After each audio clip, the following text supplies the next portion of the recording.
মাঠে খেলছে ব্রাজিল আর সেই খেলা গ্যালারিতে বসে উপভোগ করছেন নেইমার।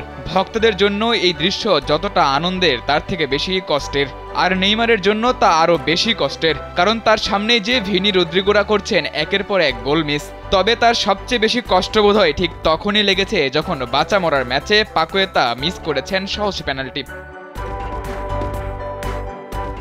ব্রাজিলের হয়ে মাঠে নেইমার থাকা অবস্থায় সব পেনাল্টি তিনিই নিতেন। পেনাল্টিতে বেশ সফলও তিনি। ইনজুরির কারণে চলতি কোপা আমেরিকায় খেলা হচ্ছে না তার, তবে ব্রাজিলের ম্যাচের দিন ঠিকই উপস্থিত থাকছেন গ্যালারিতে, উপভোগ করছেন সতীর্থদের খেলা। গ্যালারিতে বসেই দেখেছেন কোস্টারিকার বিপক্ষে ভিনিসিয়াস রদ্রিগোদের গোল মিসের মহড়া, এবার দেখলেন পেনাল্টি মিস। সেলফিন অ্যাপে দেশ বিদেশের যে কোনো জায়গা থেকে অ্যাকাউন্ট খুলতে পারবেন কোনো ঝামেলা ছাড়াই। সেলফিন, আগামীর ব্যাংকিং। শনিবার প্যারাগুয়ের বিপক্ষেও ছিলেন গ্যালারিতে। এই ম্যাচে প্রথম থেকেই আক্রমণে ছিল ব্রাজিল। ম্যাচের 31 মিনিটে গোলের সবচেয়ে বড় সুযোগ মিস করে 5 বারের বিশ্ব চ্যাম্পিয়নরা। ডিবক্সে প্যারাগুয়ের মিডফিল্ডার অ্যাড্রিয়ান কিউবাস হ্যান্ডবল করলে পেনাল্টি পায় সেলেসাওরা। লুকাস প্যাকুয়েতা পেনাল্টি শট মারেন গোলপোস্টের বাইরে, গোল বঞ্চিত হয় ব্রাজিল।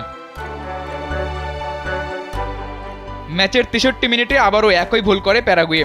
নিজেদের বক্সে দ্বিতীয়বারের মতো হ্যান্ডবল করে তারা, আর এতেই আবারও এক পেনাল্টির সুযোগ আসে নেইমারবিহীন এই ব্রাজিলের সামনে। আগেরবার পেনাল্টি মিস হওয়ায় এবার কে নেবেন শট তা নিয়ে বেশ আগ্রহ ছিল সমর্থকদের মনে।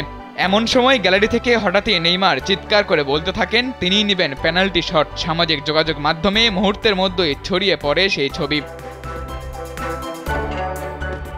ক্লাব এবং আন্তর্জাতিক মিলিয়ে 102টি পেনাল্টি শট নিয়েছেন নেইমার জুনিয়র। এর মধ্যে 85টি করেছেন গোল আর মিস করেছেন বাকি 17টি। বর্তমান ব্রাজিলের সর্বোচ্চ গোলদাতাও তিনি। তবে ব্রাজিলের জার্সিতে আর ফিরতে পারবেন কিনা তা নিয়ে রয়েছে সন্দেহ। কোস্টারিকার বিপক্ষে ম্যাচের আগে সংবাদ সম্মেলনে ব্রাজিলের কোচের কথাই এটুকু স্পষ্ট, ইনজুরিতে থাকা এই ব্রাজিলিয়ানকে নিয়ে তার তেমন কোনো পরিকল্পনা নেই। তরুণদের নিয়েই নতুন করে শুরু করতে চান ব্রাজিলিয়ান এই মাস্টারমাইন্ড। সাদাতুর রাফি, কালবেলা।